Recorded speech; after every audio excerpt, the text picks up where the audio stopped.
Okay, तो students फिर हम एक्सरसाइज 3.6 के सेकंड क्वेश्चन से स्टार्ट कर रहे हैं, स्टेटमेंट प्रॉब्लम्स। तो ये जो स्टेटमेंट प्रॉब्लम्स है ना, ये भी हमारी जो इक्वेशंस बनेंगी इसमें लीनियर इक्वेशंस नहीं बनेंगी, वो उसी तरह की इक्वेशंस बनेंगी कि हमें उनको लीनियर इक्वेशंस में चेंज करना पड़ेगा। अब ये कौन सी प्रॉब्लम्स होती हैं, हमें एग्जाम में कैसे पता चलेगा? अगर आपको याद हो, आपने पिछली क्लासेस में डायरेक्ट एंड इनवर्स प्रपोर्शंस पढ़ा हुआ है ना, याद है? डायरेक्ट एंड इनवर्स प्रपोर्शंस बोलो, डू यू रिमेम्बर? चलो मैं आपको एग्जांपल देती हूँ कि जब हम कहते हैं कि स्पीड अगर हमारी ज्यादा है तो डिस्टेंस जो है वो हम ज्यादा ट्रेवल करेंगे। If speed is more, distance covered will be more. इसको हम कहते हैं डायरेक्ट प्रपोर्शन। Yes ma'am. और अगर हम कहते हैं कि speed is more then time taken will be less to cover a distance. Time taken जो है, अगर हम ज्यादा स्पीड से मूव करेंगे तो हमें कम टाइम लगेगा, तो इसको हम कहते हैं इनवर्स प्रपोर्शन। याद आया कुछ? बोलो। Yes ma'am. ठीक है, ये चीज आपने पढ़ी हुई है। तो अब यहाँ पे हमारे पास इनवर्स प्रपोर्शन वाले केसेस होंगे जिनकी की हमने स्टेटमेंट प्रॉब्लम्स बनानी है, और वो स्टेटमेंट प्रॉब्लम्स हमारी 1/, की फॉर्म में बनेगी। ठीक है, इनवर्स प्रपोर्शन वाले केस। एक एग्जांपल और दे रही हूं मैं कि अगर हम कहते हैं नंबर ऑफ पर्सन्स मोर, कि अगर हम किसी काम को करने के लिए ज्यादा पर्सन्स लगा देते हैं तो वो पर्सन जो है time taken will be less, come time में ही काम को कंप्लीट कर लेंगे। तो ये भी हमारा है इनवर्स प्रपोर्शन का केस। तो इस तरह के केसेस में हमारी जो इक्वेशंस बनती हैं वो लीनियर इक्वेशंस नहीं बनती, वो इस तरह से बनती हैं कि हमें उनको लीनियर इक्वेशंस में रिड्यूस करना पड़ता है, जैसे कि हमने एक्सरसाइज 3.6 में किया था। तो अब ध्यान से समझना है, थोड़ा सा डिफिकल्ट स्टेटमेंट प्रॉब्लम्स हैं। 3 आपकी बुक में है और 1 एग्जाम्पल है, चारों क्वेश्चंस। और जनरली एग्जाम में कम ही आते हैं ये इक्वेशंस, ज्यादातर नहीं आती हैं, बट स्टिल हमें करनी है और ध्यान से समझना। अब देखो, एक सबसे पहले एक चीज मैं आपको बताना चाहती हूँ, डाउनस्ट्रीम एंड अपस्ट्रीम, ये 2 वर्ड्स आप सुनोगे। जैसे सिंपल सा एग्जांपल है, आप साइकिलिंग करते हो, है ना? अगर आप सपोज हवा चल रही है, आप साइकिलिंग कर रहे हो, और अगर आप उसी डायरेक्शन में जा रहे हो जिस डायरेक्शन में हवा चल रही है, moving in same direction in which wind is blowing. ठीक है बात? तो आपकी साइकिल की स्पीड कम होएगी या ज्यादा होएगी? बताओ। ज्यादा हो जाएगी ना, अगर आप उसी डायरेक्शन में जा रहे हो। और अगर आप ऑपोजिट डायरेक्शन में जा रहे हो, विंड एक डायरेक्शन में चल रही है और आप उससे अपोजिट डायरेक्शन में जा रहे हो, तो आपकी साइकिलिंग की स्पीड जो है, आप सेम फोर्स अप्लाई कर रहे हो तो स्पीड विल बी लेस। ठीक है बात? तो जब हम ऑपोजिट डायरेक्शन में मूव करते हैं, ऐसे ही केस हमारा हो सकता है। ये तो मैंने साइकिलिंग का एग्जांपल दिया। सपोज आप बोटिंग कर रहे हो, तब भी हवा चल रही है, और या वेव्स चल रही है, पानी के अंदर वेव्स है, हवा से वेव्स ही आएंगी ना। अगर वो वेव्स उसी डायरेक्शन में जा रही हैं जिस डायरेक्शन में आप बोटिंग कर रहे हो, तो आपकी बोट की स्पीड इंक्रीज हो जाएगी। और अगर आप ऑपोजिट डायरेक्शन में जाओगे, इन द ऑपोजिट डायरेक्शन, तो आपकी स्पीड कम हो जाएगी। जब हम सेम डायरेक्शन में मूव करते हैं तो हम उसको बोलते हैं डाउनस्ट्रीम, और जब हम ऑपोजिट डायरेक्शन में मूव करते हैं तो उसको बोलते हैं अपस्ट्रीम। ठीक है, तो आपने ये ध्यान रखना है। अगर हमें कहा जा रहा है डाउनस्ट्रीम, डाउनस्ट्रीम का मतलब हम सेम डायरेक्शन में मूव कर रहे हैं, और सेम डायरेक्शन में मूव कर रहे हैं तो speed will be more. Upstream का मतलब ऑपोजिट डायरेक्शन में मूव कर रहे हैं and speed will be less. समझ आई ये चीज? लिख लो आप चाहे अपनी नोटबुक के ऊपर, डाउनस्ट्रीम का मतलब सेम डायरेक्शन, सो मोर स्पीड। अपस्ट्रीम का मतलब opposite direction, so less speed. ठीक है, ये 2 पॉइंट्स नोट कर लो चाहे आप, क्योंकि क्वेश्चंस में ये वर्ड्स बड़ा फ्रिक्वेंटली यूज होते हैं, इस चैप्टर में भी, नेक्स्ट चैप्टर में भी, तो आपको इनके मीनिंग्स पता होने चाहिए। ओके, बोलो students, is it clear? Yes. तो चलो स्टूडेंट्स, अब हम स्टार्ट करते हैं अपने क्वेश्चंस। ये नोट कर लिया आपने? अब देखो क्वेश्चन में क्या लिखा हुआ है।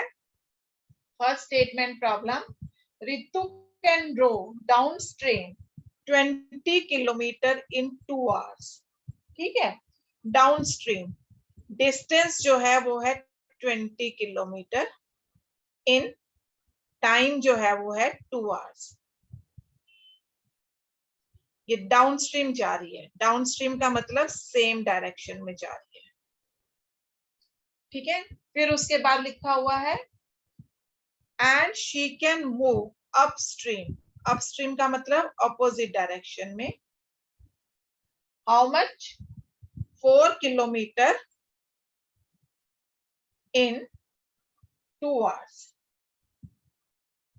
Find the speed of rowing in still water and speed of current। still water का मतलब जब बिल्कुल भी waves नहीं है पानी में, बिल्कुल पानी खड़ा हुआ है, तो उसको हम कहते हैं still water। करंट मतलब स्ट्रीम्स मूव करती हैं, वेव्स हैं पानी के अंदर। ठीक है, तो हमने क्वेश्चन कैसे स्टार्ट करना है, हम कहते हैं let speed of rowing, rowing और boating it's almost same only, speed of rowing in still water हमने एज्यूम करी x kilometre per hour, and speed of current, current मतलब waves, y kilometre per hour. तो जो हमारी downstream speed है वो हमारी ज्यादा होगी, कितनी ज्यादा होगी, वो हो जाएगी x प्लस वाई, और जो अपस्ट्रीम स्पीड है वो हो जाएगी x माइनस वाई। बस ये आपने याद रखना है कि डाउनस्ट्रीम का मतलब सेम डायरेक्शन में हम मूव कर रहे हैं, सेम डायरेक्शन में मूव कर रहे हैं तो स्पीड विल बी मोर, और जब ऑपोजिट में मूव कर रहे हैं स्पीड विल बी लेस। तो x minus y kilometre per hour, downstream speed x plus y kilometre per hour. समझ आई बात? बोलो, ये चीज समझ आई? यस।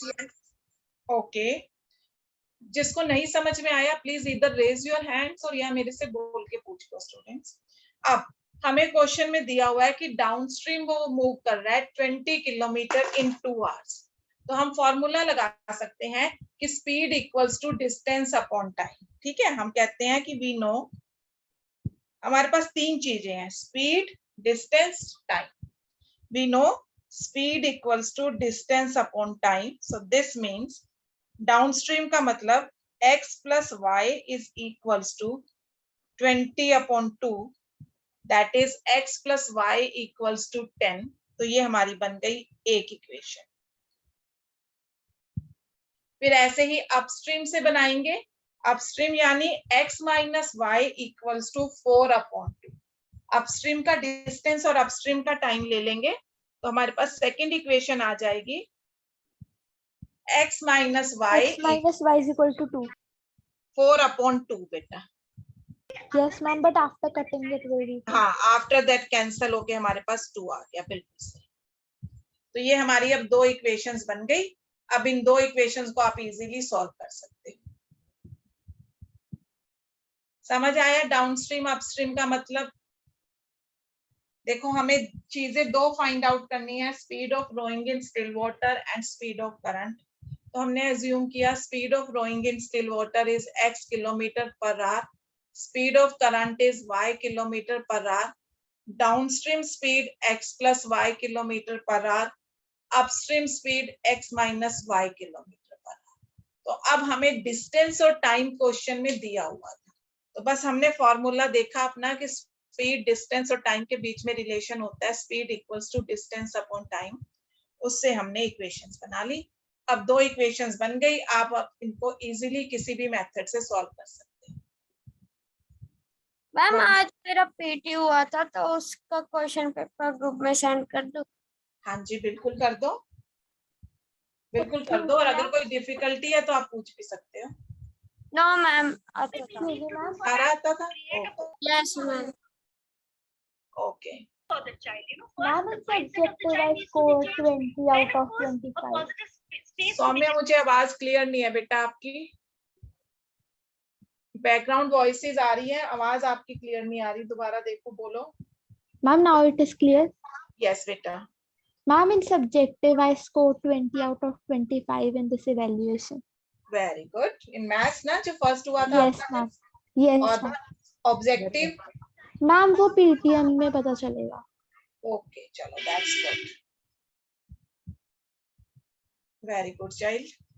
तो जिसके भी मार्क्स पता चलते रहते हैं, जिनके एग्जाम्स हो रहे हैं, please keep on sharing your marks. हाँ जी, ये क्वेश्चन क्लियर है? बोलो बोलो स्टूडेंट्स, क्वेश्चन क्लियर है?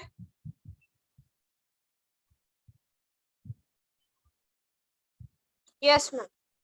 अब हम कर रहे हैं एग्जाम्पल नंबर 19। पहले आप इक्वेशंस तो सॉल्व कर सकते हो ना, उसको सॉल्व कराने की जरूरत नहीं है। Ma'am, y example will number, be 4 and x will be 6. हाँ जी, बिल्कुल सही है, y will be 4 and x will be 6। ठीक है, वो आप सभी को सॉल्व करना आता है। आप डायरेक्ट एलिमिनेशन यूज करो, y से y कैंसिल हो गया। हाँ जी, बोलो।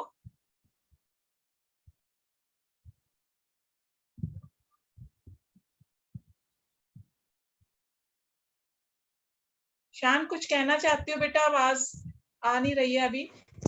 मैम हाँ जी, मैम मेरे यहाँ पे मैम लाइट नहीं है। शान क्लियर नहीं है आवाज, आवाज क्लियर नहीं है बेटा।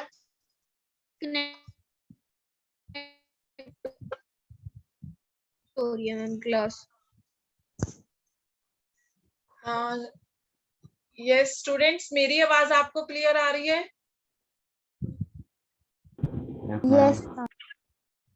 ओके, मतलब मेरी तरफ मेरे आवाज क्लियर है ना शान की? क्योंकि मुझे बिल्कुल भी समझ नहीं आ रहा था वो क्या बोल रहा है। Ma'am he is trying to say कि उसका नेट नहीं चल रहा तो उससे समझ नहीं आया वो।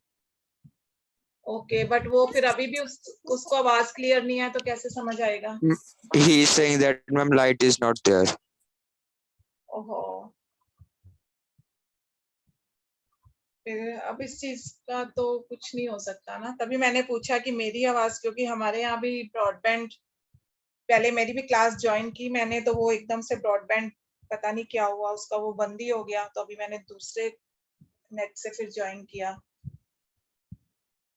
ये बड़ी प्रॉब्लम है समटाइम्स ना, और आजकल वो मौसम खराब हुआ है तो शायद इस वजह से ज्यादा प्रॉब्लम हो रही है। चलो लेट्स सी, जब उसकी आवाज क्लियर आती है तो फिर हम दोबारा से एक बार उसके साथ डिस्कस कर लेंगे। स्टूडेंट्स, एग्जांपल नंबर 19 कर रहे हैं। ये इवन इम्पोर्टेंट एग्जांपल है, इसके ऊपर मेंशन कर लो इम्पोर्टेंट एग्जांपल, ये आप लोगों ने जरूर करना है।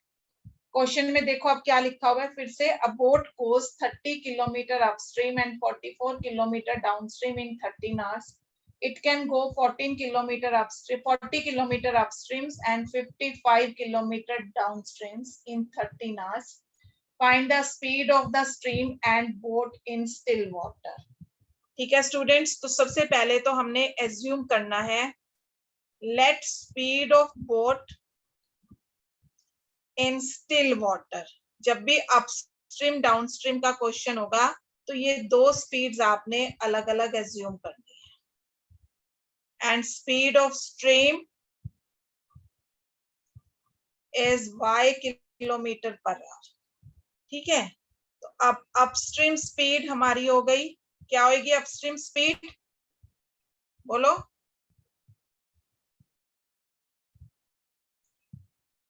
अपस्ट्रीम स्पीड क्या होगी? बोलो स्टूडेंट्स, अभी पिछले क्वेश्चन में किया था, अपस्ट्रीम का मतलब ऑपोजिट डायरेक्शन, तो ऑपोजिट डायरेक्शन में स्पीड कम होएगी, Negative. हाँ, x माइनस वाई। ठीक है, डाउनस्ट्रीम, डाउनस्ट्रीम का मतलब same direction, Positive x plus y. x plus y, ठीक है। ये हमने लिखना ही लिखना है अपस्ट्रीम डाउनस्ट्रीम वाले क्वेश्चंस में। अब हम क्वेश्चन में देखते हैं अब हमें क्या दिया हुआ है। फर्स्ट केस देखो क्या दिया हुआ है। फर्स्ट केस में कि वो 30 किलोमीटर अपस्ट्रीम जा रहा है एंड इकट्ठा दिया हुआ है हमें टाइम 44 किलोमीटर डाउनस्ट्रीम इन 10 आवर्स।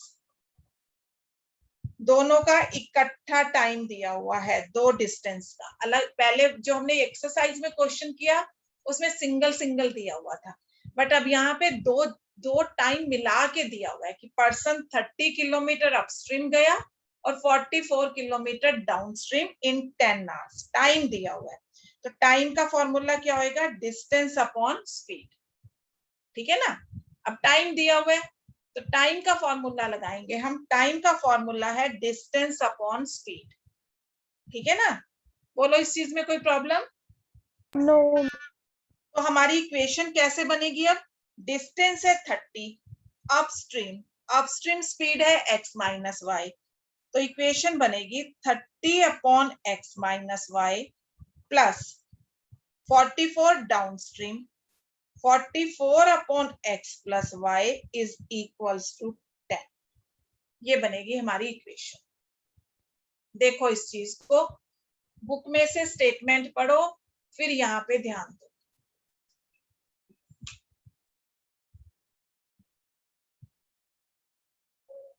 मैम ओके शान, अभी भी आपकी आवाज बहुत डिस्टर्ब आ रही है मुझे। Yes I know, connectivity issues, yes. देखो फिर से दोबारा मैं बता रही हूँ शान, आई होप कि आपको समझ आए। अगर आवाज क्लियर है please right in the chat box शान। Excuse me, ma'am. हाँ जी Ma'am, second equation 40 upon x minus y plus 55 upon x plus y is equal to 13 होगी। यस बिल्कुल सही। सौम्या अगर आपको समझ आ गया तो आप इसको सॉल्व करके देख लो एक बार, ठीक है। रिडक्शन मेथड करेंगे ना, 1 अपॉन एक्स माइनस वाई को p और 1 अपॉन एक्स प्लस वाई को q मान के। हाँ जी ओके चलो देखो स्टूडेंट्स फिर से मैं बता रही हूँ। देखो क्वेश्चन क्या है कि हमें दिया हुआ है कि एक बोट है जो 30 किलोमीटर अपस्ट्रीम, अपस्ट्रीम का मतलब अपोजिट डायरेक्शन में जाती है, फिर 44 किलोमीटर वेव्स की डायरेक्शन में जाती है। दोनों डिस्टेंस ट्रेवल करने में उसको टोटल 10 आवर्स लगते हैं। ये क्वेश्चन में मेंशन, टेस्ट में भी आया था मेरे को। हाँ आपको आया था, फिर आपको आता था? यस मैम, एक्स की वैल्यू 8 आई थी, वाई की वैल्यू 3 आई थी। नहीं आप इसको सॉल्व कर पाए थे इक्वेशंस, क्योंकि हमने तो क्लास में डिस्कस नहीं किया था। मैम ये मैंने घर पे कर ली थी प्रैक्टिस। Okay very good. मैं आपको बता रही हूँ ये क्वेश्चन सबसे इम्पोर्टेंट क्वेश्चन यही है चारों स्टेटमेंट प्रॉब्लम्स में। वो जो सा सेकंड का ऋतु वाला फर्स्ट पार्ट है ना मैम, उसमें तो इक्वेशन बन, मैम इस क्वेश्चन में हमें इक्वेशन दी हुई थी, बस रिड्यूसिंग मेथड से करना था। इसमें इस वाले में? Yes ma'am. ओके फिर तो इजी था। हाँ फिर तो इजी था आपके लिए, फिर मुश्किल नहीं था ना। इक्वेशन तो सॉल्व करना मैंने आपको सिखाई दिया था वैसे भी। तो स्टूडेंट्स फिर से मैं बता रही हूँ, देखो हमने क्या कहा, हमने कहा let speed of boat in still water be x kilometre per hour, speed of stream y kilometre per hour. Upstream speed मतलब अपोजिट डायरेक्शन में जा रहे हैं तो ये x माइनस वाई लेंगे हम। डाउनस्ट्रीम स्पीड का मतलब सेम डायरेक्शन में जा रहे हैं तो ये स्पीड हमारी इंक्रीज हो जाएगी, जो स्ट्रीम की स्पीड है वो एड ऑन हो जाएगी, x प्लस वाई हो जाएगी।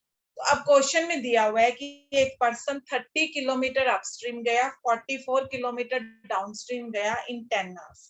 तो upstream distance upon speed will give us time, जो कि टाइम दिया हुआ है हमें, तो टाइम निकालना है। Distance upon speed plus distance upon speed, downstream है ना तो डाउनस्ट्रीम वाली स्पीड ली, this is equals to 10 hours. फिर सेकेंड सिचुएशन में बोला हुआ है कि he can go 40 kilometer upstream and 55 kilometer downstream in 13 hours। तो ये हो गई हमारी सेकेंड इक्वेशन। बस अब इन दोनों इक्वेशंस को हमने सॉल्व करना है, जैसे मैंने आपको पिछली क्लास में सिखाया था। लेट 1/x माइनस वाई को p ले लो, 1/x प्लस वाई को q ले लो, इसको लीनियर इक्वेशन में चेंज करो और फिर सॉल्व कर दो। बोलो, समझ आई ये इक्वेशंस? यस इसमें एक बार रिपीट कर देना। ओके, क्या चीज रिपीट करूं बेटा? अपस्ट्रीम डाउनस्ट्रीम का मतलब पता चल गया कमल? ये पता चल गया। अब हमें देखो क्वेश्चन में क्या दिया हुआ है, टाइम दिया हुआ है, ठीक है? टाइम दिया हुआ है तो हमने टाइम की फॉर्म में इक्वेशंस बनानी है। टाइम का फॉर्मूला क्या होएगा?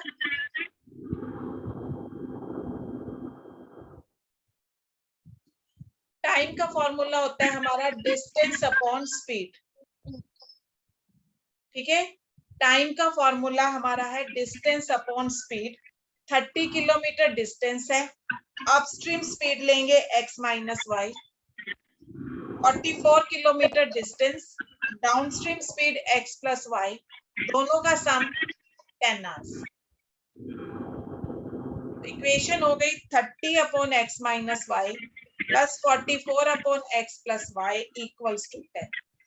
40 upon x minus y plus 55 upon x plus y equals to 30। हाँ जी बेटा, बोलो जानवी। मैम, ये जो आपने दो इक्वेशंस निकाली, सब मल्टीप्लिकेशन मेथड है, एलिमिनेशन से सॉल्व हो सकते हैं? बेटा पहले आपको इसको चेंज करना पड़ेगा ना। यस मैम, उसी के बाद। हाँ, उसके बाद आप किसी भी मेथड से सॉल्व कर लो। हाँ जी कमल, आपको क्लियर हुआ कुछ? यस मैम, मैं आ गया? स्टूडेंट्स, इक्वेशंस में सॉल्व नहीं कर रही हूँ, इक्वेशन सॉल्व करने का काम आप लोग खुद करो। अब इसके बाद हम वापस एक्सरसाइज पे सेकंड स्टेटमेंट प्रॉब्लम पे आते हैं। Second statement problem, let us see. देखो अब ध्यान से फिर से देखना क्या कहा है क्वेश्चन में। क्वेश्चन में बोला है there are 2 women and 5 men can together finish and work in 4 days। Second statement problem की बात कर रही हूँ। 2 women and 5 men can finish a work in 4 days, ये लिखा हुआ है हमें। And 3 women and 6 men, increase कर दिया नंबर दोनों का, तो अब जो काम है वो 3 days में फिनिश हो रहा है। ठीक है, हमें पता है ज्यादा लोग काम करेंगे तो कम टाइम लगेगा, इनवर्स प्रोपोर्शन का केस होता है ये। तो अब हमें ये पूछा गया है कि एक वुमेन और एक मैन को काम करने में कितना टाइम लगेगा, ये हमने निकालना है। तो हम स्टार्ट वैसे ही करते हैं। Let time taken by 1 man be x days and time taken by 1 woman be y days। ठीक है, अब अगर हम कहते हैं 2 वुमेन काम कर रही हैं तो वो 2y days तो नहीं लेंगी ना, वो कम दिन लेगी। समझ आ रही है बात? जब भी हम ये कहते हैं अगर एक वुमेन को y days लग रहे हैं तो 2 वुमेन को कितने दिन लगेंगे? तो वो कम लगेंगे, 2y नहीं लगेंगे। अगर 3 वुमेन हो गई तो और कम डेज लगेंगे, 4 वुमेन हो गई तो और कम डेज लगेंगे। तो यानी हम इसको डेज को मल्टीप्लाई नहीं कर सकते नंबर ऑफ वुमेन से। तो हम क्या करते हैं, इस तरह के क्वेश्चंस में हम काम निकालते हैं कि वर्क कितना कर रहे हैं। कि अगर एक मैन x दिन में काम कर रहा है तो work done by 1 man in 1 day will be 1/x। जैसे अगर आप किसी काम को 2 दिन में कर रहे हो तो इसका मतलब आप एक दिन में हाफ वर्क ही कर रहे हो। तो वही चीज है कि अगर वो x डेज में काम कर रहा है तो एक दिन में कितना काम कर रहा है, 1/x। And work done by 1 women in 1 day will be 1/y। तो अब फर्स्ट केस में हमारे पास 2 वुमेन है, तो यानी उनका वर्क कितना हो गया, 2/y। 5 मैन का वर्क कितना हो गया, 5/x। और एक दिन में कितना काम करेंगे 1/4, क्योंकि वो टोटल 4 डेज में काम कर रहे हैं। तो इस तरह से हम इसकी इक्वेशंस बनाते हैं। थोड़ा सा डिफिकल्ट है अंडरस्टैंड करना, ज्यादातर स्टूडेंट्स फिर अल्टीमेटली इसको कई बार इस क्वेश्चंस को लर्न ही कर लेते हैं कि हमने इस क्वेश्चन को ऐसे सॉल्व करना है। मैम इसे रिड्यूसिंग मेथड से भी कर सकते हैं ना? हाँ, उसके बाद इक्वेशंस बन गई बेटा, फिर तो रिड्यूसिंग मेथड से ही करना है, बट इक्वेशन बनाना मुश्किल है ना थोड़ा सा, वो समझो। देखो फिर से दोबारा समझा रही हूँ मैं, हमें क्वेश्चन में दिया हुआ है कि 2 women and 5 men can complete a work in 4 days and 3 men and 6 women can complete it in 3 days। तो अगर हमारे पास नंबर ऑफ पर्सन्स ज्यादा होंगे, काम करने वाले लोग ज्यादा होंगे, तो हमें काम खत्म करने में टाइम कम लगेगा। ये चीज समझ आती है? पहले तो ये बताओ, इतनी सी बात समझ आती है या नहीं आती है?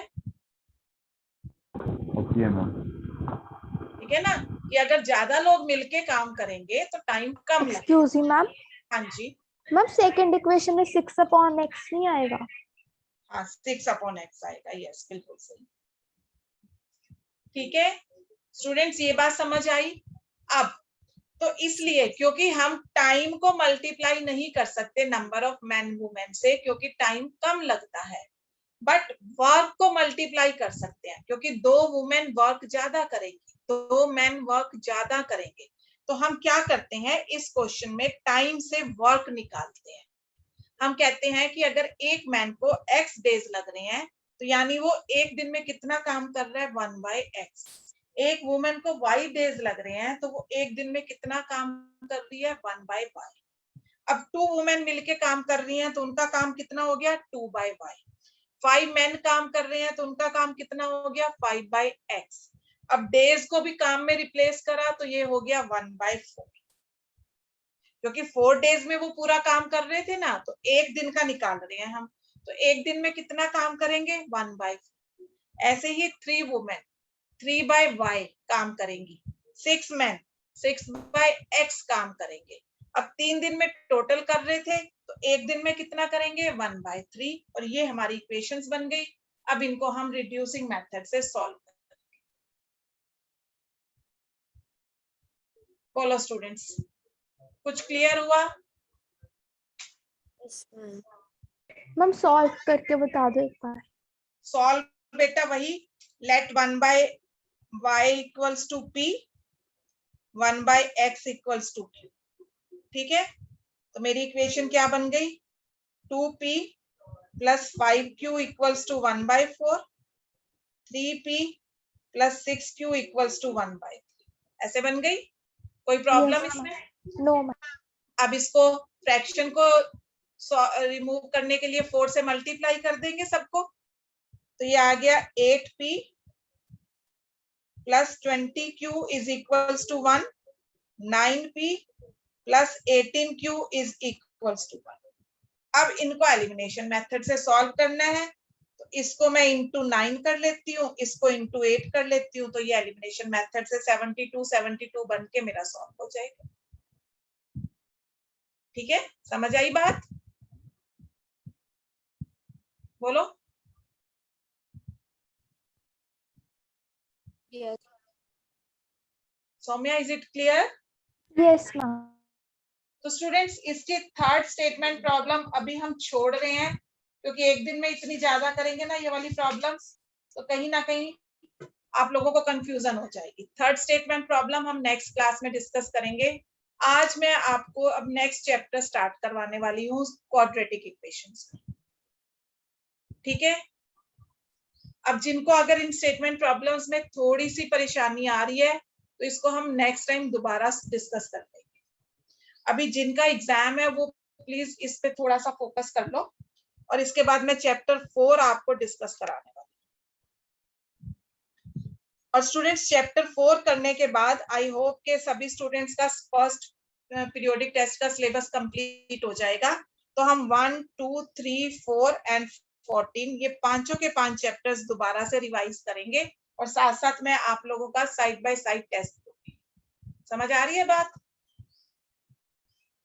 ठीक है, इज इट क्लियर? हाँ। इतना आप स्कूल के एग्जाम से भी फ्री हो जाओगे। Is it okay? बोलो।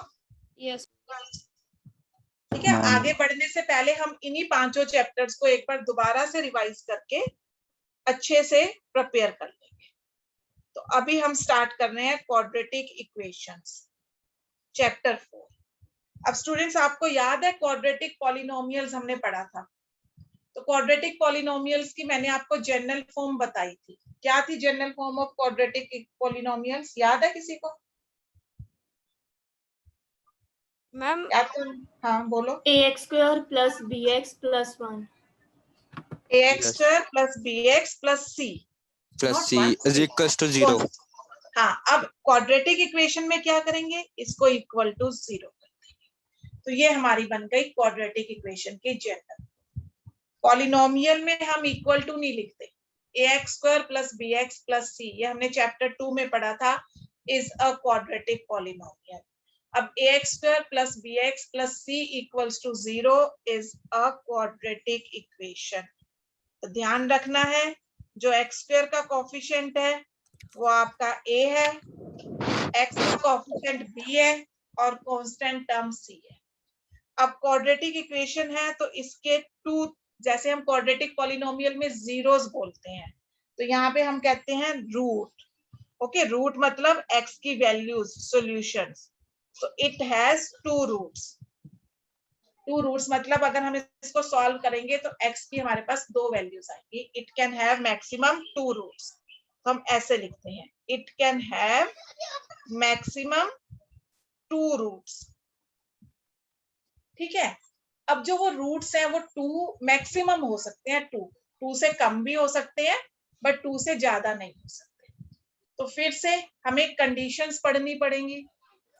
ठीक है, हमें कंडीशंस पढ़नी पड़ेंगी पहले तो, कि इसके कितने रूट्स हैं। जैसे हमने किया था ना पैरेलल लाइंस, इंटरसेक्टिंग लाइंस के कितने इनफाइनाइट सॉल्यूशंस हैं, यूनिक सॉल्यूशंस हैं या क्या है। ऐसे ही हमें यहाँ पे देखना पड़ेगा कि क्वाड्रेटिक इक्वेशन के कितने रूट्स हैं। हमने कहा मैक्सिमम 2 हो सकते हैं। ठीक है, तो हम इसके लिए क्या कैलकुलेट करते हैं, पहले मैं आपको फॉर्मूला समझा रही हूँ। We find discriminant. डिस्क्रिमिनेंट को हम शॉर्ट में कैपिटल डी से लिखते हैं कि अगर कैपिटल डी की वैल्यू हमारी क्या होती है, बी स्क्वायर माइनस 4ac, ये कैलकुलेट करते हैं। ठीक है, अब if D is greater than 0, greater than 0 का मतलब पॉजिटिव नंबर है, तो इक्वेशन हैज 2 डिस्टिंक्ट मतलब डिफरेंट रियल रूट्स। ये याद करने वाला काम भी है। अगर d की वैल्यू इक्वल टू 0 है तो equation has 2 equal roots. Equal का मतलब एक ही वैल्यू आई असल में, है ना, एक ही वैल्यू आई ना, एक्चुअली तो इक्वल है। अब अगर d लेस देन 0 है तो अब हम कहते हैं equation has no real roots, भी उस केस में इसके रूट्स नहीं आएंगे। तो ये चीज आपको याद करनी है। सबसे पहले क्या कहा हमने कि ax square plus bx plus c equals to 0 is a quadratic equation। It can have maximum 2 roots। Roots का मतलब वैल्यू ऑफ x। ठीक है, सॉल्यूशंस, इसके 2 सॉल्यूशंस हो सकते हैं। वो सॉल्यूशंस मैक्सिमम 2 हो सकते हैं। तो फाइंड आउट करने के लिए हम क्या करते हैं, हम डिस्क्रिमिनेंट निकालते हैं। सबसे पहले डिस्क्रिमिनेंट का मतलब b equals to b square minus 4ac, b square minus 4ac, b coefficient of x, a coefficient of x square, c constant. B square minus 4ac calculate किया, अगर उसकी वैल्यू ग्रेटर देन 0 है तो हम कहते हैं इक्वेशन के 2 distinct real roots आते हैं। अगर उसकी वैल्यू इक्वल टू 0 है तो इक्वेशन के 2 इक्वल रियल रूट्स। अगर उसकी वैल्यू लेस देन 0 है तो इक्वेशन का कोई भी रियल रूट्स नहीं है। इसको नोट कर लो। फिर अब रूट्स, ये तो पता लग गया कितने रूट्स हैं। अब रूट्स को फाइंड आउट करना है। अब रूट्स फाइंड आउट करने के फिर से हम 3 मेथड स्टडी करेंगे।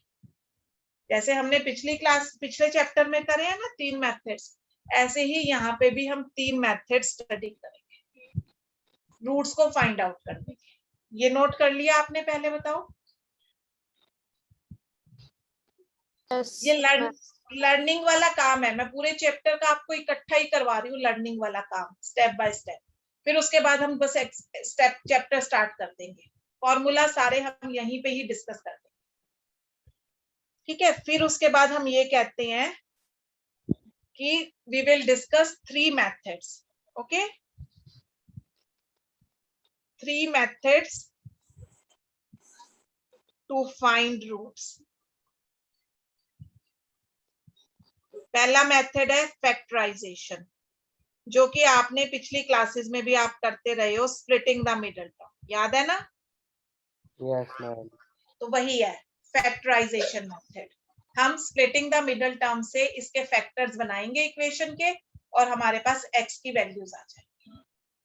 Second method completing the squares.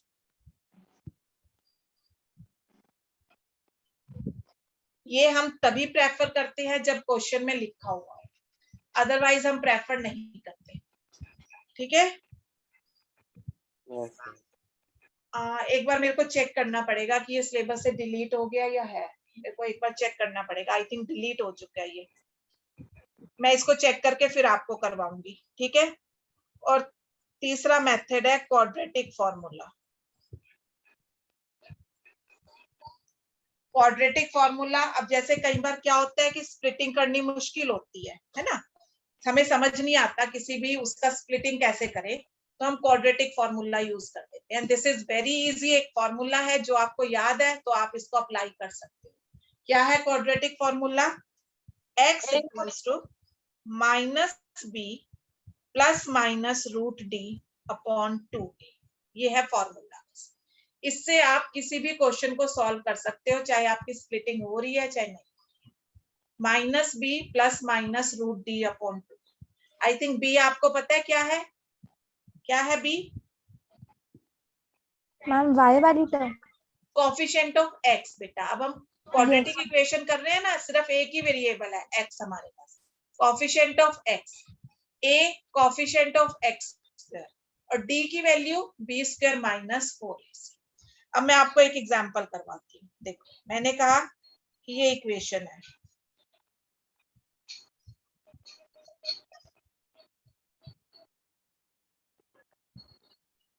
ठीक है।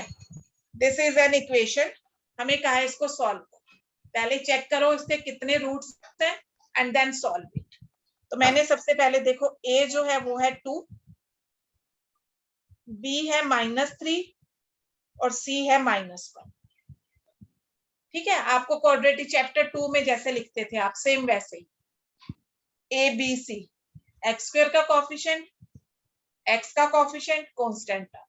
सबसे पहले हमने d निकाला, d की वैल्यू क्या है? b स्क्वायर माइनस 4ac, ये निकालो। -3 स्क्वायर,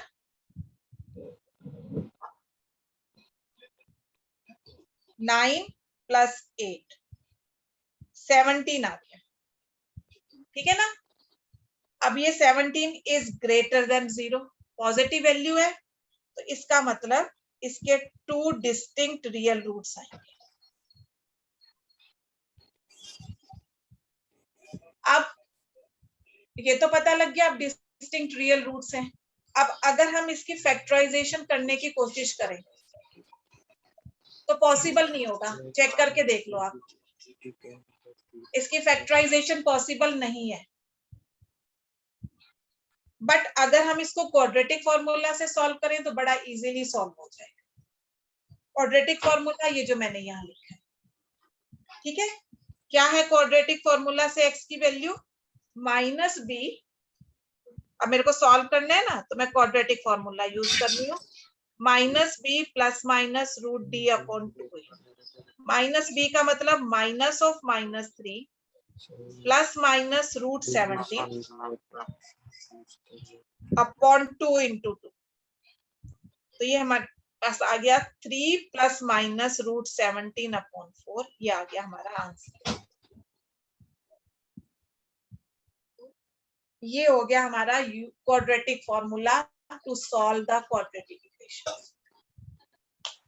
अभी बस थोड़ा सा माइंड में बिठाओ कि हमने चैप्टर में करना क्या है, फिर उसके बाद हम स्टेप बाय स्टेप सारी चीजें दोबारा से एक्सरसाइज के अकॉर्डिंग करते जाएंगे। सबसे पहले क्वाड्रेटिक इक्वेशन का मतलब पता चला, दोबारा से सुनो। क्वाड्रेटिक इक्वेशन है क्या? जिसकी की डिग्री 2 होती है। सबसे पहली बात, highest power is 2। General form of quadratic equation is ax² plus bx plus c equals to 0। तो सबसे पहले हम डिस्क्रिमिनेंट निकाल के चेक कर सकते हैं कि क्वाड्रेटिक इक्वेशन के कितने रूट्स हैं। डिस्क्रिमिनेंट मतलब b² माइनस 4ac निकालो। अगर वो वैल्यू पॉजिटिव आ जाती है तो 2 डिस्टिंक्ट रियल रूट्स, अगर वो वैल्यू 0 आ जाती है 2 इक्वल रियल रूट्स, अगर वो वैल्यू नेगेटिव नंबर आ जाता है तो नो रियल रूट्स। और फिर उसके बाद हमने सॉल्व करने के मेथड्स देखने हैं। एक है स्प्लिटिंग द मिडिल टर्म, दूसरा है क्वाड्रेटिक फॉर्मूला। अभी 2 मेथड्स करो। कंप्लीटिंग द स्क्वायर्स मैं आपको चेक करके बताऊंगी है या नहीं। स्टूडेंट्स किसके स्कूल में हो चुका है ये chapter? I think Shreya yes ma'am, हो चुका है। आपको करवाया? मेरे स्कूल में भी मैम स्टार्ट को हुआ करवाया है। मैम मेरे स्कूल में भी हो गया। ओके, कंप्लीटिंग द स्क्वायर्स करवाया आप लोगों को? यस मैम, करवा दिया सर ने। मैम मेरे Okay. स्कूल में स्टार्ट हुआ था पर वेकेशन स्टार्ट हो गई अब। ओके चलो ठीक है स्टूडेंट्स, एक बार मैं कंफर्म कर लूंगी, एक बार सिलेबस से चेक कर लूंगी, लेटेस्ट सिलेबस जो साइट पे आया हुआ है, अगर उसमें मेंशन होगा तो फिर मैं आपको करवा दूंगी। ठीक है, तो ये थोड़ा थोड़ा अब आपको समझ आया होगा कि चैप्टर में हमने करना क्या। अब हम स्टेप बाय स्टेप मूव करते हैं एक्सरसाइज 4.1 से। देखो अब 1 बाय 1 सारे क्वेश्चंस करेंगे। बुक ओपन कर लो, पेज नंबर 73। सबसे पहले क्या है question? Check which of the following are quadratic equations. तो आपको इक्वेशंस दी हुई हैं, बट हमने चेक करना है कि वो क्वाड्रेटिक इक्वेशंस है या नहीं। स्टूडेंट्स हम क्या करेंगे, हम इसको सिंप्लीफाई करेंगे। जो भी इक्वेशन दी होगी उसको सिंप्लीफाई करेंगे और इक्वल टू 0 की फॉर्म में चेंज करेंगे। मतलब इक्वल टू 0 का मतलब सभी चीजों को हम लेफ्ट साइड ले आएंगे। और अगर इक्वल टू 0 में चेंज करने के बाद हमारी हाईएस्ट पावर 2 आती है, then it is a quadratic equation. अगर हाईएस्ट पावर 2 नहीं आती तब ये क्वाड्रेटिक इक्वेशन नहीं है। समझ आया?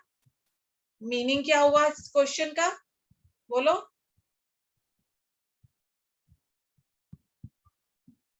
बोलो स्टूडेंट, समझ आया क्वाड्रेटिक इक्वेशन का meaning?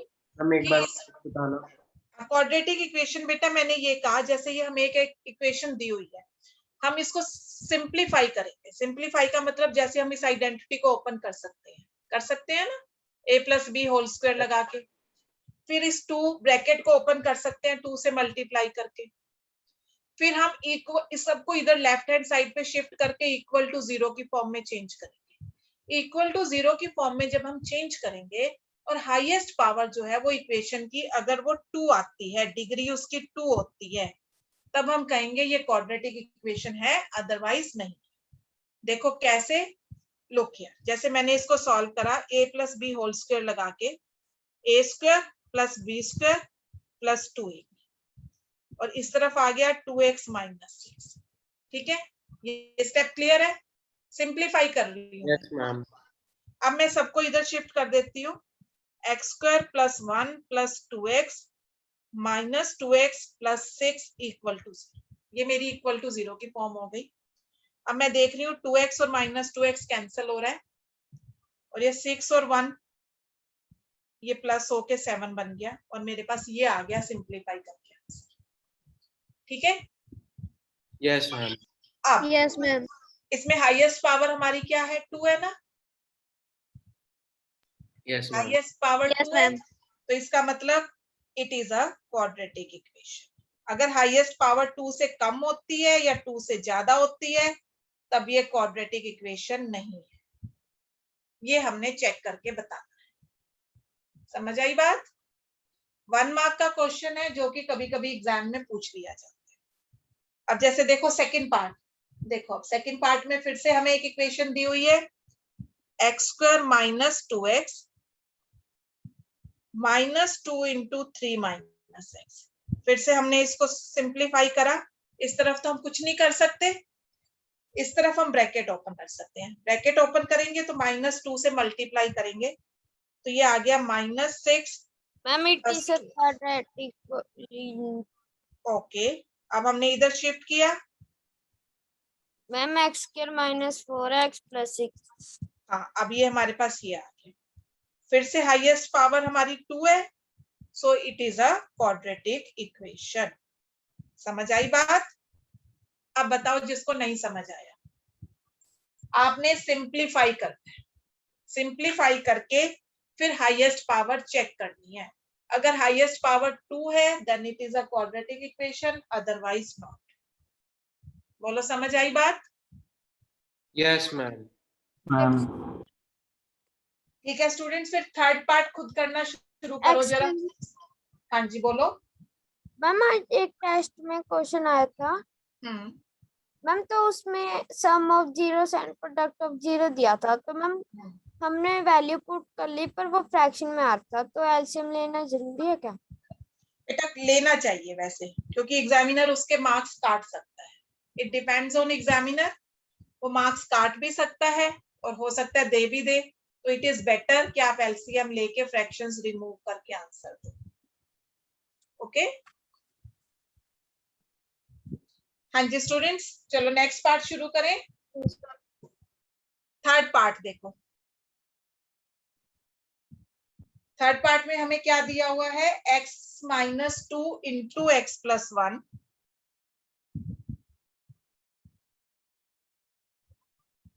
Equals to x - 1 into x + 3।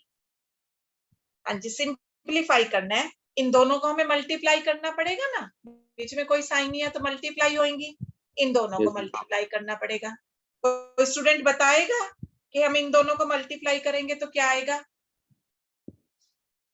बताओ कैसे मल्टीप्लाई करते हैं? मैम x² x लेके दोनों से x - 2x x² + 1 - 2x - 2। ठीक है बात? पहले x लेके हमने दोनों से मल्टीप्लाई किया, फिर -2 लेके दोनों से मल्टीप्लाई किया, तो ये आ गया x² + x - 2x - 2। अब ऐसे ही इस तरफ करेंगे, क्या आएगा?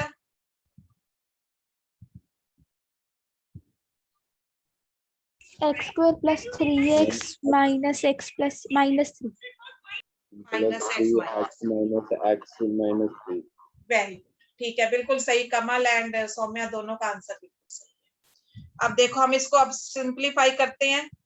ये दोनों हमारी लाइक टर्म्स हैं, इन दोनों को हम प्लस माइनस कर सकते हैं, तो ये आ गया -x - 2 इक्वल्स टू, इन दोनों को सॉल्व कर सकते हैं, 2x - 3।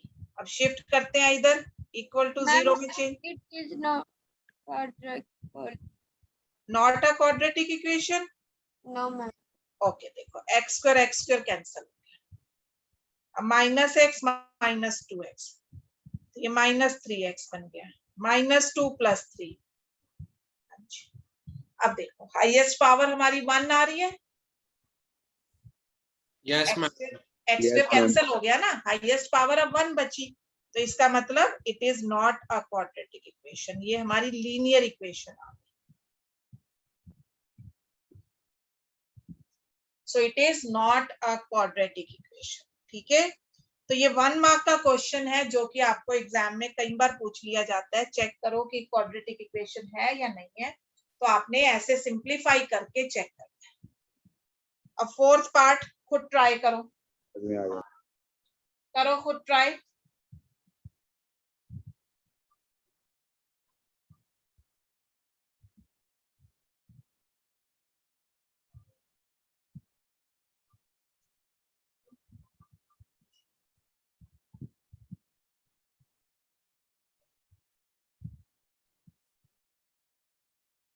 यस, बताओ सिंप्लीफाई करके क्या आ रहा है?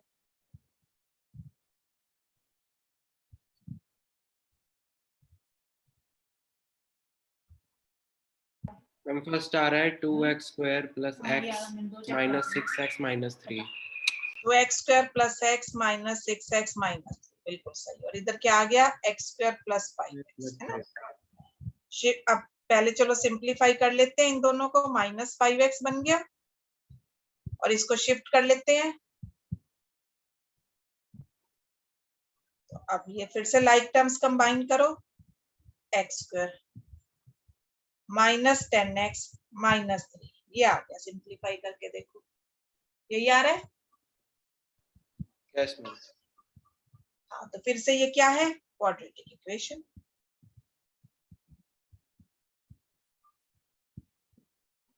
ठीक है बात। Yes ma'am.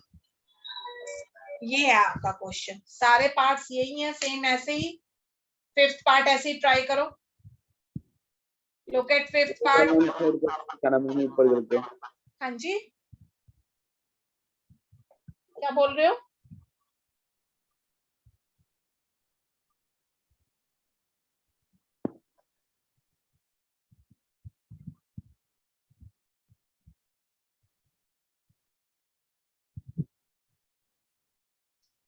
नेक्स्ट पार्ट करो students, fifth part. Yes ma'am.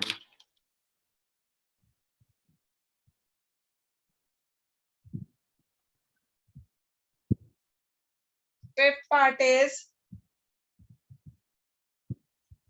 2x minus 1 into x minus 3 is equals to x plus 5 into x minus 1.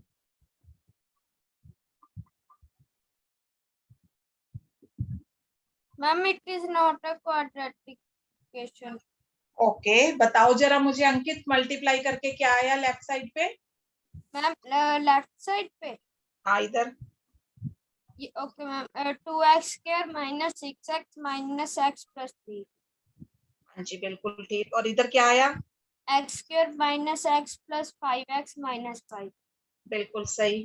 अब नेक्स्ट स्टेप आपने क्या लिखा? 2x square minus 6x minus x plus 3 minus x square minus x minus 5x minus 5। Ma'am 2x cut जाएगा। कहाँ कटा ma'am? ये कहाँ ma'am कटा? यस मैम इधर माइनस है। हाँ तो एक 2x स्क्वायर है, एक x स्क्वायर है, कैसे कैंसिल होएगा बेटा? मैम यहाँ पर ऊपर तो प्लस x नहीं आएगा। मैम?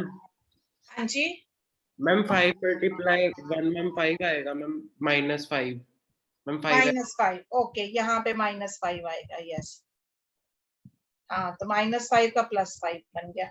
हाँ जी अंकित, आप बताओ कैसे कैंसिल हुआ ये तो कैंसिल नहीं। x स्क्वायर प्लस x लिख दिया तो नीचे मैंने माइनस कर दिया था। बेटा जो मर्जी किया हो आपने, ये एक 2x स्क्वायर है, एक -x स्क्वायर है। मैम ये वाला मैम जो से इजिकल टू के लेफ्ट राइट साइड है ना, x स्क्वायर प्लस x लिखा मैंने। चलो कोई बात नहीं, ये प्लस का माइनस कर दिया आपने, उससे तो कोई फर्क ही नहीं पड़ रहा। मैं तो इन दो को पूछ रही हूँ, ये दो कैसे कैंसिल कर दिया आपने? बाकी चीजों को छोड़ो, ये x स्क्वायर वाली दो टर्म्स है, एक 2x स्क्वायर है, एक x स्क्वायर है, तो ये कैंसिल कैसे कर दिया आपने? मैं तो ये पूछ रही हूँ। गलती करती है ना, ये तो गलती करती ना, बाकी तो बाद की बात है। तो स्टूडेंट्स कोई बताएगा क्या आ रहा है सॉल्व करके? हम x square minus 11x plus 8 is equal to 0। x square minus 11x plus 8 क्यों आएगा? हाँ ये +3 है। ओके, +8 इक्वल टू 0, बिल्कुल सही है। यस मैम यही। हाँ ठीक है अंकित, चेक करो अपनी mistakes. So it is a quadratic equation. ठीक है बात। नेक्स्ट पार्ट ध्यान से करनी है बेटा calculations. 6 part, x square plus 3x plus 1 is equals to x minus 2 whole square. तो अब इस तरफ तो हम कुछ भी नहीं कर सकते, इस तरफ आइडेंटिटी लगाएंगे। ए स्क्वायर मैम ये क्वाड्रेटिक इक्वेशन नहीं है मैम। हाँ, अब इसमें एक्स स्क्वायर कैंसिल हो जाएगा, ठीक है ना, तो फिर ये Yes, क्वाड्रेटिक इक्वेशन नहीं है। अब ये कैंसिल हो गया, तो हमारे पास आ गया 7x - 3 = 0, so not a quadratic equation. Okay, yes ma'am. अगले दो पार्ट से फटाफट कर लेते हैं। सेवंथ पार्ट में देखो होल क्यूब आ गया। होल क्यूब वाली आइडेंटिटीज याद है या भूल गए? a + b होल क्यूब किसको याद है, बताओ जरा।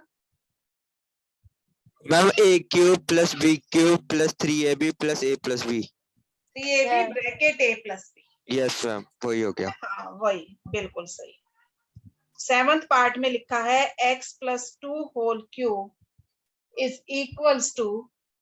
2x × x² - 1। तो इधर हम आइडेंटिटी लगाएंगे a + b होल क्यूब की, a³ + b³ + 3ab bracket a + b, और ये इधर मल्टीप्लाई हो जाएगा 2x³ - 2x। अब इसको सिंप्लीफाई करते हैं, x³ + 8 6x बन गया, 6x को x से मल्टीप्लाई किया 6x², 6x को 2 से मल्टीप्लाई किया 12x, और -2x³ + 2x = 0। अब ये देखो, इन दोनों को सिंप्लीफाई करेंगे तो -x³ आ गया, +6x² + 14x + 8 = 0। हाईएस्ट पावर 3 आ रही है, तो इसका मतलब नॉट अ क्वाड्रेटिक इक्वेशन। समझ आई बात? यस बोलो। यस। लास्ट पार्ट फिर खुद कर लो। लास्ट पार्ट खुद करके बताओ मेरे को, क्वाड्रेटिक इक्वेशन है या नहीं है। 8th part.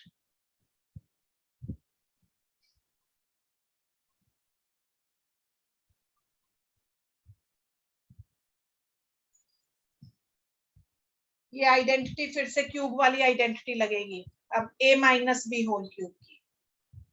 क्या होती है आइडेंटिटी, कौन बताएगा? कौन सी वाली ma'am? a - b whole cube. Ma'am सबकी जगह माइनस आ जाएगा। हाँ, सारा ब्रैकेट में minus. Plus a³ - b³ - 3ab bracket a - b। Yes ma'am. हाँ, अब इसको सॉल्व करके बताओ ये क्वाड्रेटिक इक्वेशन है या नहीं है।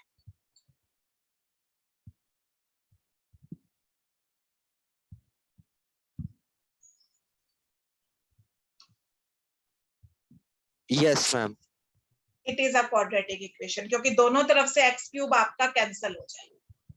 Yes ma'am. तो आपका आंसर आ जाएगा yes, it is a quadratic equation. Okay, ठीक है स्टूडेंट्स। Yes ma'am. चलो ये क्वेश्चन हमारा फिनिश हुआ, फर्स्ट क्वेश्चन। अगर किसी को कोई डाउट है, कोई डिफिकल्टी है किसी भी पार्ट में, तो प्लीज रेज योर हैंड्स।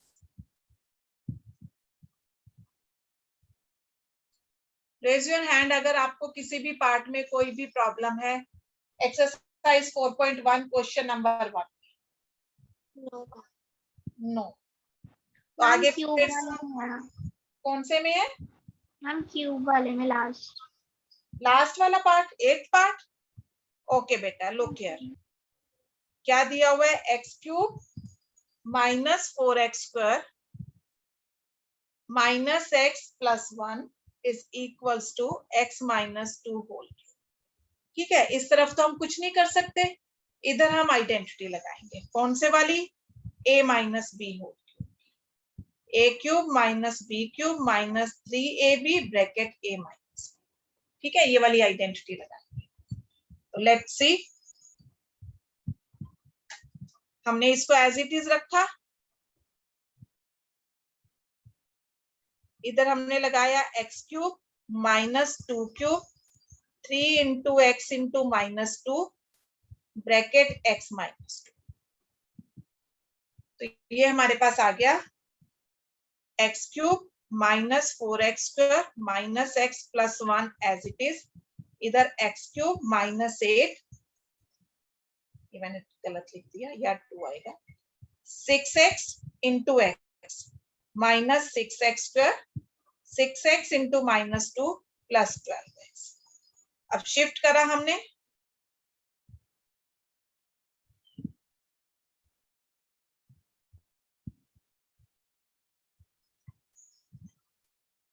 ये एक्स क्यूब कैंसल,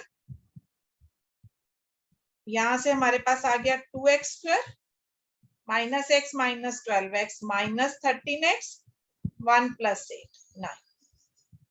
अब हाईएस्ट पावर हमारी 2 है, तो इसका मतलब ये क्वाड्रेटिक इक्वेशन है। ठीक है, यस मैम। चलो स्टूडेंट्स, अब आगे फिर से स्टेटमेंट प्रॉब्लम शुरू हो रही हैं। स्टेटमेंट प्रॉब्लम्स आई होप के अब थोड़ा सा बेटर आप अंडरस्टैंड करोगे और मेरे को हेल्प करोगे इक्वेशंस बनाने में। अब देखो स्टूडेंट्स, एग्जाम में तो वही बात है ना, हमें कैसे पता चलेगा कि ये क्वाड्रेटिक इक्वेशंस का क्वेश्चन है कि लीनियर इक्वेशंस का।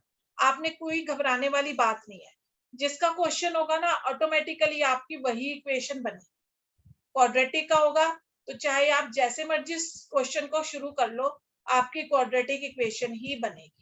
लीनियर का होगा तो लीनियर ही बनेगी, उसमें घबराने वाली जरूरत नहीं है। क्वेश्चन को पढ़ के समझना है और इक्वेशंस बनाने की कोशिश करना। अब पहला क्वेश्चन दिया हुआ है हमें, area of a rectangular plot is 428 meters 528 meters square.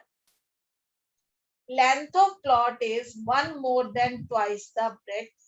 Find the length and breadth of the plot. अब स्टूडेंट्स क्वेश्चन में लिखा हुआ है फाइंड लेंथ एंड ब्रेड्थ। अब हमें पता है जब भी हमें दो चीजें फाइंड आउट करने के लिए कहा जाता है ना, तो हम फटाफट से लिखते हैं let length x breadth y, है ना। हमारे माइंड में एकदम यही आता है ना, बोलो। Yes ma'am. कि हमने लेंथ और ब्रेड्थ फाइंड आउट करनी है, तो एक को एक्स ले लो, एक को वाई ले लो, कोई प्रॉब्लम नहीं है, ले लो। अब आपको एक तो दिया हुआ है एरिया, तो एरिया आपका क्या हो गया, x y, length into breadth. तो अब एक इक्वेशन तो आपकी बन गई एक्स वाई इक्वल्स टू 528, बन गई ना। Yes ma'am. अब दूसरा क्या लिखा हुआ है, length is 1 more than twice the breadth. Length का मतलब x is equal to 1 more 1 plus twice the breadth 2y. ये बन गई आपकी सेकेंड इक्वेशन। देखो, पढ़ो क्वेश्चन और देखो जो मैंने लिखा है वो उससे मैच कर रहा है या नहीं कर रहा है।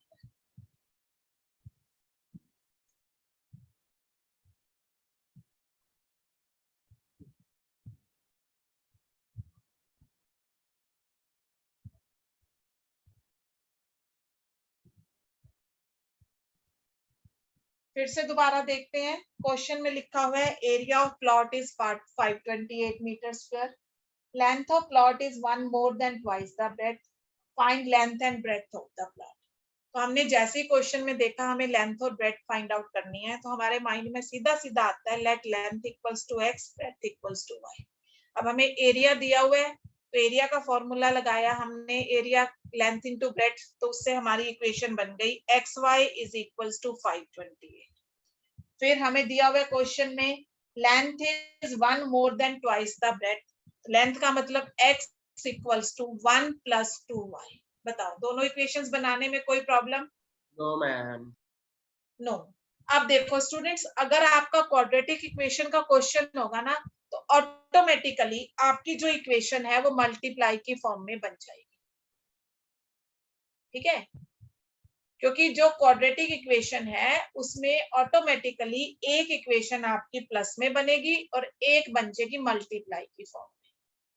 और जब आप इसको सॉल्व करना चाहोगे अब एलिमिनेशन से, तो वो तो सॉल्व हो नहीं सकता क्योंकि ये दोनों लीनियर इक्वेशंस नहीं है।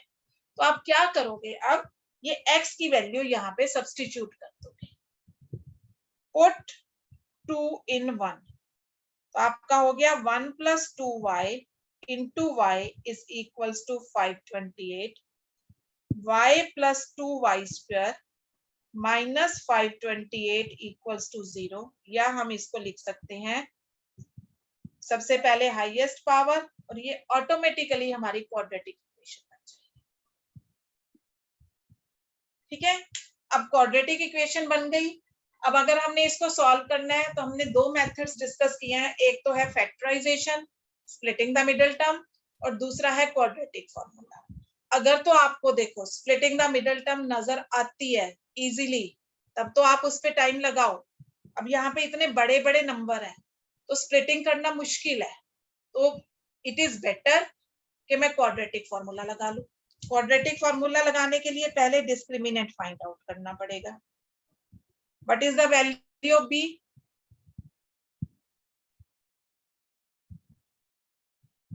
वन। इसका कोएफिशिएंट है ना, value of a is 2 and value of c is -528। जब हमने इसको सॉल्व किया तो ये आ गया 1 माइनस माइनस प्लस बन जाएगा। इधर लिख रही हूं मैं, ये मेरा बन जाएगा 1 प्लस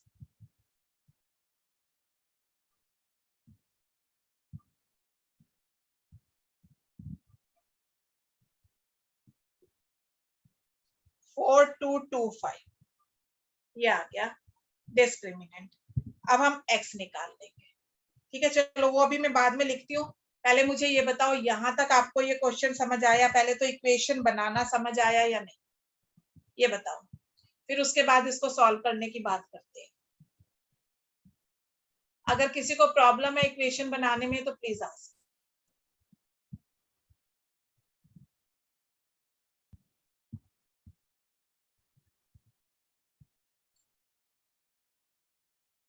आई होप कि सबको क्लियर है। किसी की तरफ से कोई क्वेरी नजर नहीं आ रही है? मैम प्लीज मैम एक बार लिख लें। हाँ जी, क्या बोल रहे हो? वो भी लिखना है। ओके, लिख लो। यहीं से शुरू करना है आपने। Let length be x, breadth y, area निकाला अकॉर्डिंग टू क्वेश्चन। एरिया की वैल्यू 528 है तो हमने xy इक्वल्स टू 528 कर दिया। Second equation, length is 1 more than twice the breadth, है ना? यस। और फिर उसके बाद क्योंकि एक इक्वेशन प्रोडक्ट में बनी है तो हम एलिमिनेशन और वो सब तो यूज नहीं कर सकते, यहाँ हमारी क्वाड्रेटिक बननी है तो x के प्लेस पे हमने वैल्यू रख दी, सॉल्व किया, ऑटोमेटिकली क्वाड्रेटिक इक्वेशन बन गई। और क्वाड्रेटिक इक्वेशन अब हम या तो factorisation, splitting the middle term से सॉल्व कर सकते हैं या क्वाड्रेटिक फॉर्मूला से। स्प्लिटिंग तो करनी मुश्किल है तो मैंने क्वाड्रेटिक फॉर्मूला अप्लाई करने का सोचा और मैंने डिस्क्रिमिनेंट निकाल दिया। डिस्क्रिमिनेंट आ गया 4225। ठीक है, अब उसके बाद x की value -b plus minus √d upon 2a, -b यानी -1, इसका रूट निकालना पड़ेगा, स्क्वायर रूट। ठीक है, आपके पास दो मेथड होते हैं और जनरली आपके जो होते हैं ना परफेक्ट स्क्वायर नंबर्स होते हैं तो आप प्राइम फैक्टराइजेशन मेथड से निकाल दो। 5 से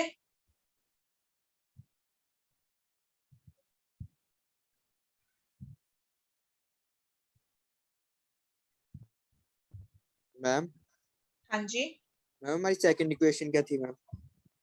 सेकंड इक्वेशन थी x equals to 1 plus 2y, length equals to 1 more than twice the breadth. Okay, अब ये आ गया हमारे पास 65। पेयर्स में से पेयर्स बनाएंगे ना तो स्क्वायर रूट आ गया 65 अपॉन 2a, 2 इंटू 2। अब इसको फर्दर सॉल्व करेंगे, एक बार प्लस साइन लेके एक बार माइनस साइन लेके, तभी हमारी दो वैल्यूज आएंगी।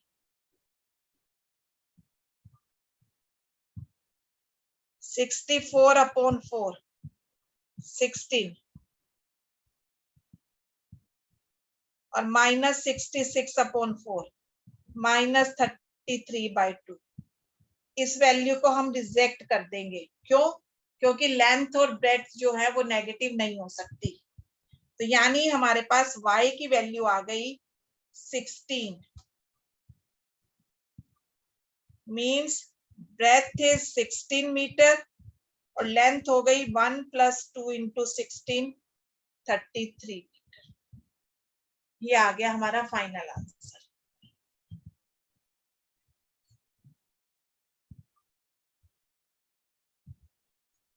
आप लोग चाहते हो मैं इस क्वेश्चन को एक बार दोबारा से पूरा लिख के आपको एक्सप्लेन कर देती हूँ। अभी आप लोगों ने शायद नोट नहीं किया होगा, तो मैं इसको प्रॉपर लिख के आपको दोबारा एक्सप्लेन कर देती हूँ। मैम इसमें तो हमें यही कहा मैम इक्वेशन बनाओ सिर्फ। हाँ, इक्वेशन बनाओ कहा है बेटा, बट एग्जाम में तो इक्वेशन बनाओ नहीं आता ना। मैंने इसीलिए आपको पहले ही इक्वेशन सॉल्व करना सिखाया है। हम सारे क्वेश्चन में सॉल्व करेंगे। आप अपनी नोटबुक में जब नोट्स बना रहे हो बेशक सॉल्व मत करना। हाँ जी, आपने d = मैम b² - 4ac लिखा था, वो फॉर्मूला मैम। हाँ वो फॉर्मूला है ना, क्वाड्रेटिक फॉर्मूला अप्लाई करने के लिए। ये है क्वाड्रेटिक फॉर्मूला, तो पहले d निकालना पड़ता है ना। ओके, फिर उसके बाद हम क्वाड्रेटिक फॉर्मूला अप्लाई कर सकते हैं ना। स्टूडेंट्स एक बार दोबारा लिख दो पूरा क्वेश्चन। देखो दोबारा से लिख रही हूँ मैं फुल क्वेश्चन। अब आप लोग नोट कर सकते हो। आपकी बुक में सिर्फ है कि इक्वेशंस बनाओ, बट हमने उसको सॉल्व भी किया है, क्योंकि एग्जाम में तो सॉल्व करना ही आता है। हमने कहा let length = x, breadth = y। Area हो गया हमारा length into breadth xy। According to question xy = 528 and x = 1 + 2y। बताओ किसी को कोई प्रॉब्लम इस चीज में? No ma'am. No ma'am. अब कैसे सॉल्व करेंगे? Put 2 in 1। x के प्लेस पे हमने 1 + 2y रख दिया, तो ये हमारी क्वाड्रेटिक इक्वेशन बन गई। क्वाड्रेटिक इक्वेशन को हमने स्टैंडर्ड फॉर्म में लिख लिया, मतलब पहले स्क्वायर वाली, फिर बिना स्क्वायर और फिर कांस्टेंट टर्म।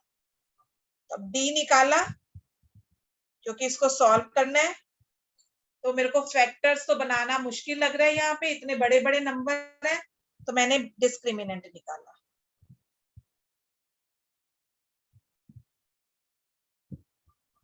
वन प्लस 4 2 4,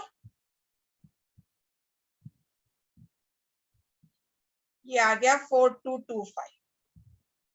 ठीक है, अब इसके बाद हम लिख देते हैं √d निकाल लेते हैं हम। √d हमारा आया है 65। ये d आ गया ना, √d निकाला हमने 65, क्योंकि जो फॉर्मूला है हमारा क्वाड्रेटिक फॉर्मूला, उसमें हमने √d की वैल्यू लिखी है। सो -1 ± 65 अपॉन 2 × 2, -1 + 65 अपॉन 4, -1 - 65 अपॉन 4। दो वैल्यूज आएंगी, एक बार प्लस साइन लेके, एक बार माइनस साइन लेके।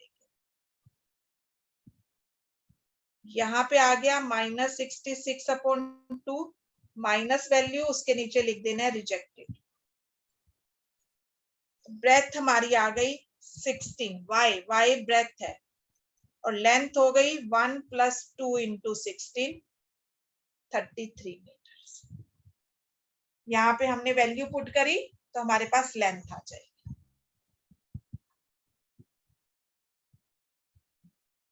देखो अब बताओ इस क्वेश्चन में कोई प्रॉब्लम? No ma'am. नो समझ मैम। आया? Yes ma'am. एक और पार्ट करते हैं, सेकंड पार्ट। बहुत इजी है। देखो क्या लिखा हुआ है, the product of 2 consecutive positive integers is 306। Find the integers. Consecutive integers कैसे लेते हो? Let one consecutive integer is x and another is y। नहीं, कंसेक्टिव कौन से होते हैं? जो अपने नंबर में आते हैं। नहीं, जो लगातार, जैसे 4 5 ये होते हैं कंसेक्टिव, 10 11 45 46। तो हम कंसेक्टिव इंटीजर जब भी हमने एज्यूम करने हैं कैसे करेंगे, x एंड x प्लस 1।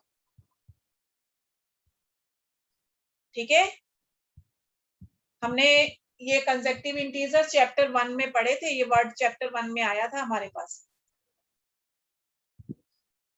तो 2 कंसेक्टिव इंटीजर्स बोला है, तो कंसेक्टिव इंटीजर्स क्या लेंगे, x एंड x प्लस 1। और हमें क्वेश्चन में क्या कहा है कि दोनों का जो प्रोडक्ट है दैट इज 306। बस प्रोडक्ट मतलब मल्टीप्लाई। तो बिल्कुल सिंपल सा क्वेश्चन है। ध्यान रखना है कंसेक्टिव इंटीजर जब भी लेने हैं, लेट 2 consecutive integers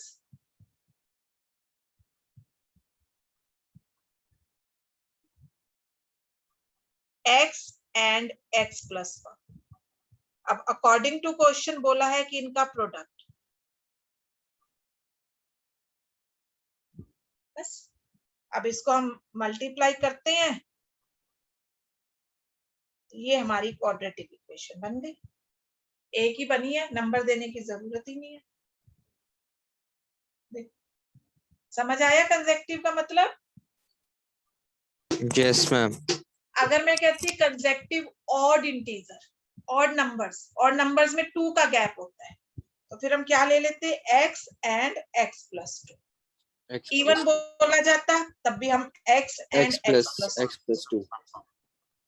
इंटीजर्स बोला है, इंटीजर्स में बीच में गैप नहीं होता, x एंड x प्लस 1। ठीक है, अब फिर से हमने इसको सॉल्व करना है। तो वही बात, अगर तो आपको फैक्टर्स नजर आते हैं ठीक है, मेरे को तो नजर नहीं आ रहे हैं, सीधी सी बात है। तो मैं तो इसको डिस्क्रिमिनेंट से सॉल्व करूंगी, डिस्क्रिमिनेंट निकालूंगी। अब बताओ क्या आएगी b की वैल्यू? 1। a की वैल्यू 1।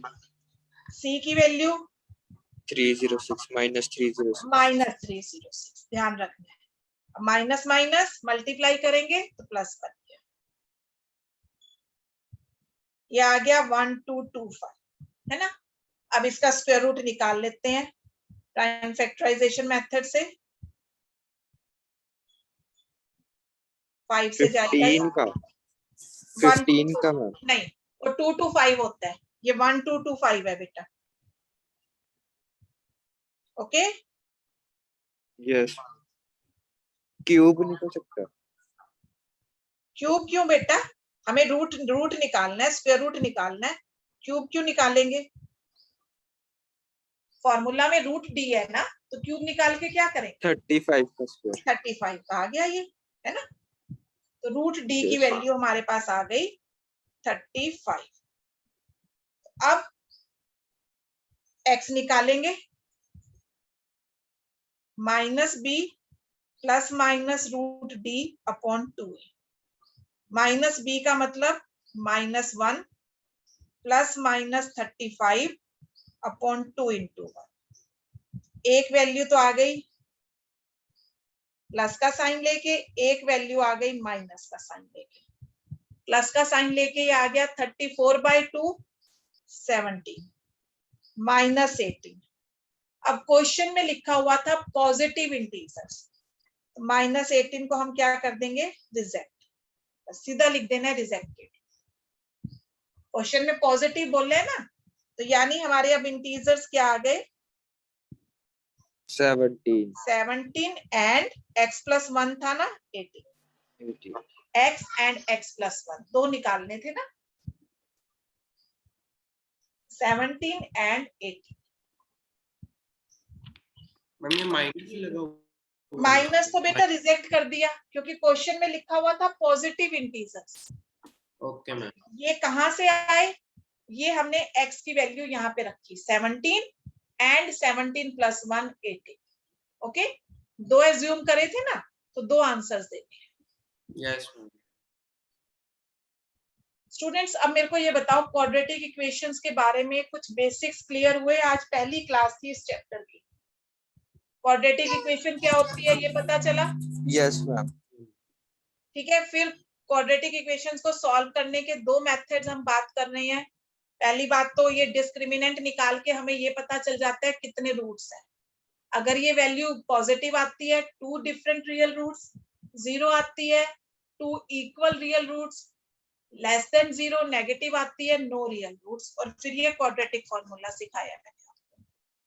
तो आई होप कि ये सब चीजें आपको आज क्लियर हो गई। नेक्स्ट क्लास में ये लर्न करके आना है फॉर्मूला, तभी हम आगे चैप्टर को कंटिन्यू कर पाएंगे। Okay ma'am. Okay ma'am. Okay students, so okay that's ma'am. All for today and thank you students. अगर कोई Thank डाउट्स you. है तो नेक्स्ट क्लास में डिस्कस करेंगे। Thank you ma'am. ओके बेटा। मैम अभी करा देते फोर्थ वाला भी। बेटा अभी आपका टाइम Third. हो गया ना नेक्स्ट क्लास का। Okay ma'am. ओके, तो फिर हम नेक्स्ट क्लास में कंटिन्यू करेंगे। Thank you ma'am.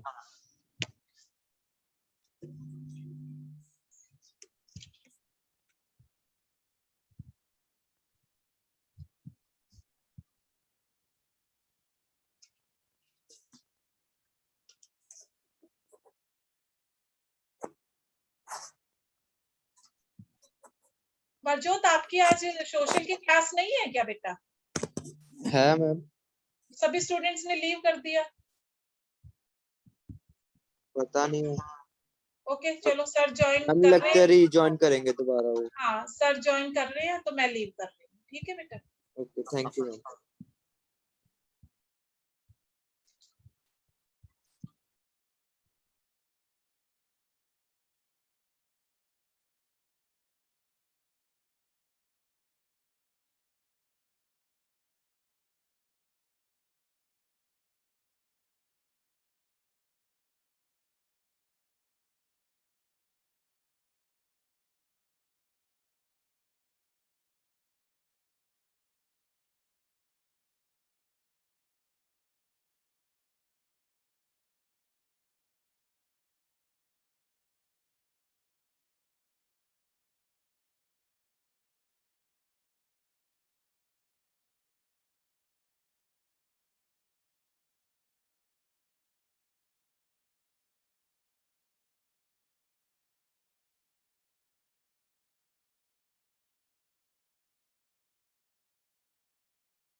Excuse me, sir.